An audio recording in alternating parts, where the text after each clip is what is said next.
Ayan o, maglinis na sa bahay. Hello guys, maglinis tayo guys. Maglinis tayo sa ating bahay. Pwede tayo pagalitan. Pwede tayo pagalitan sa ating sister, no? Maglinis tayo guys sa bahay dito. Ito yung bahay ng sister ko. Ito yung unang bahay ni Lian Ellery. Di ba yan?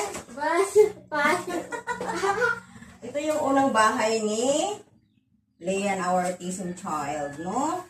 So, ayan, maglinis tayo. Buti pa si Lian may bahay, no? Yung bahay ng parents ko, andyan lang sa ibabaw, guys. So, ayan. So, palitan natin siya ng bagong cortina. So, ito, kung makita nyo, ang dumi nasa likod yung dumi, no? So, puntahan natin later. Punta tayo doon sa likod.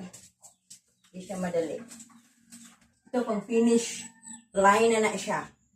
So, hindi siya madali, guys, no? Hindi siya madali. So, later punta tayo doon sa likod, okay? Puntahan natin siya doon. Dito naman yung TV natin, no? Kawawa naman si Monchi, oh. Dito naman yung sa TV. Yung TV natin hindi lang gumagana kasi nasisira na. So, ililipat nila dito yung isang TV soon. Mayroon na tayong TV soon sa sooner. May TV na tayo sooner, guys. So, ayan. Ito.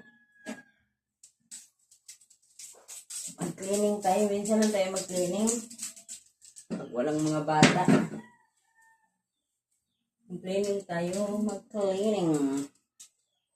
Ayan. So, maraming alikabok dito, no? Maraming alikabok, as you can see. May nangar dyan kasi, ano. Dito ka maiwasan, no? Hindi maiwasan kahit nasa loob ng bahay. Maraming alikabok. Di ba yan? Kanilinis ko lang, alikabok na naman. Kahit may tao pa. Dahil sabi nila, mas lalo pag walang tao, wala. Yung bahay ang bagsak. Pag walang tao, kawawa ang bahay. Mas lalong kawawa siya kung walang tao, guys. Right? Talaglag mo.